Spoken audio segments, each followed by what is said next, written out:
Por vários séculos, ele foi conhecido em todo o mundo como um boticário, o dono da botica, a farmácia antiga. Era o homem que conhecia profundamente o segredo da cura das doenças. Com seus vasilhames e almofarizes, tinha a solução e a dose certa para aliviar as dores das pessoas. No Brasil, não foi diferente. Com a chegada dos jesuítas, a botica se tornou o centro da vida nas cidades coloniais. O padre José de Anchieta já registrava nos seus diários: nossa casa é botica de todos, e raros são os momentos em que está quieta a campainha da portaria. Quase 3 séculos depois, com a vinda de Dom João ao Brasil, surgem os cursos de medicina e de farmácia em 1832.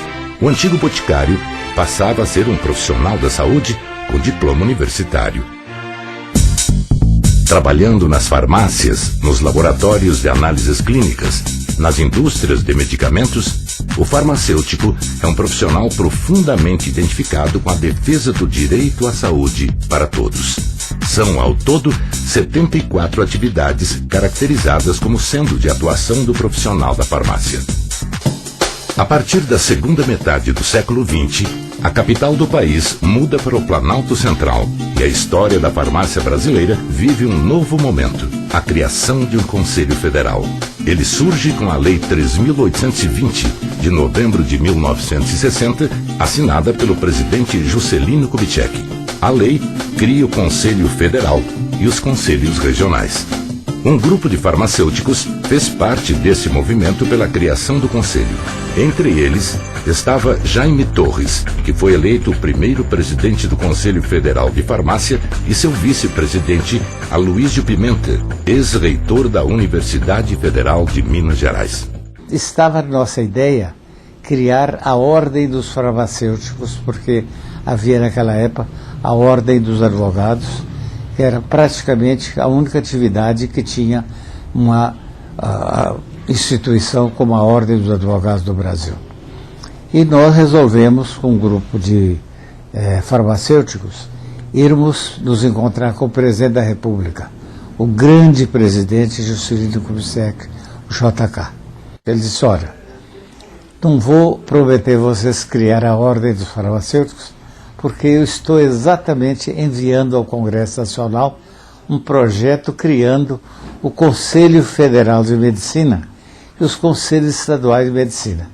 Então eu vou enviar, acrescentar nesse projeto, a criação do Conselho Federal de Farmácia e dos Conselhos Estaduais. Nos primeiros anos de funcionamento, o Conselho Federal de Farmácia se instala em São Paulo. Eram anos conturbados com o fortalecimento do regime militar.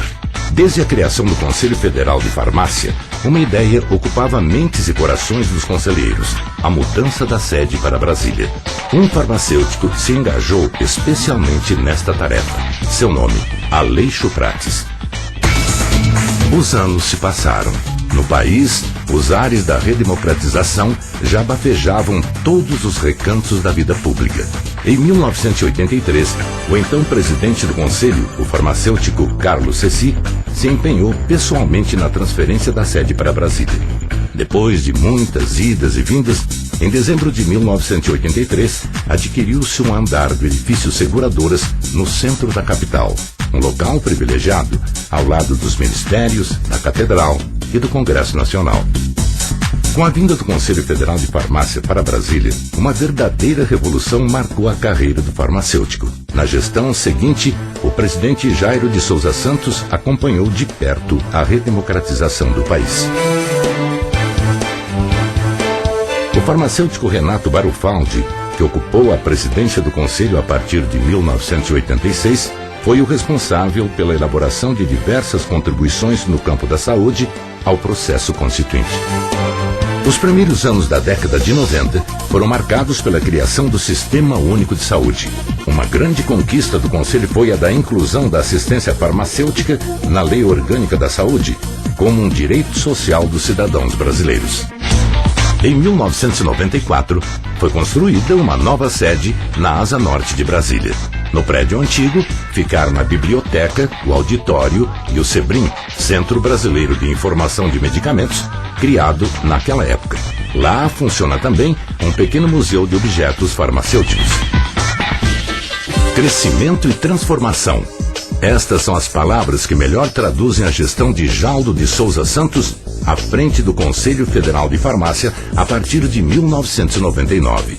Coube a ele delinear políticas voltadas para o crescimento profissional e para a expansão do próprio Conselho. Em suas gestões, a profissão se transformou tanto que atingiu até mesmo o ensino de farmácia na graduação, com o lançamento de cursos de reciclagem ministrados em todo o país. Várias outras ações foram desenvolvidas visando resgatar o prestígio e a importância social do profissional da farmácia. Um novo desafio para o Conselho foi o de ingressar na Federação Farmacêutica Internacional, FIP. A entidade incentiva as ações de atenção primária à saúde, especialmente nos países em desenvolvimento, e o Conselho Federal de Farmácia do Brasil se engajou firmemente nestas campanhas. O reconhecimento veio em forma de homenagens e medalhas ao presidente Jaldo de Souza Santos. O Brasil possui hoje cerca de 135 mil farmacêuticos e 98 mil estabelecimentos de atividade farmacêutica, responsáveis pela distribuição de 82% dos medicamentos. A atividade farmacêutica movimenta algo em torno de 12 bilhões de dólares ao ano.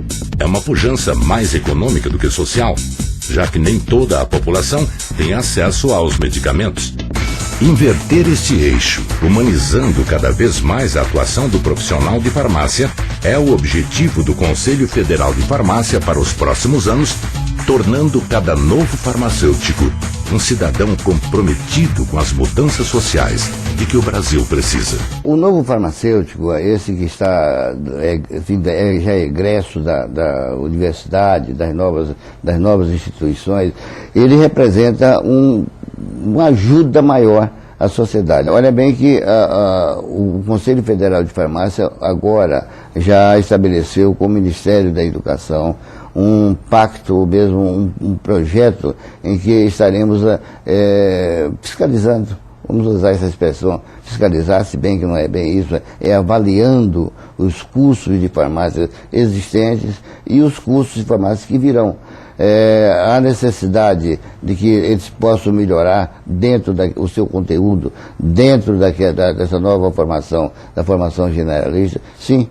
Olha bem que tem a maioria das faculdades de farmácia neste país não possui uma farmácia escola, não possui um laboratório de análise clínica escola, necessários, portanto, para a formação prática desse profissional. Portanto, a gente tem que avaliar bem que o Conselho Federal de Farmácia cresceu. E o crescimento do Conselho Federal de Farmácia faz com que o profissional cresça, a profissão cresça. E com isso a sociedade venha a ganhar deste profissional condições melhores de vida.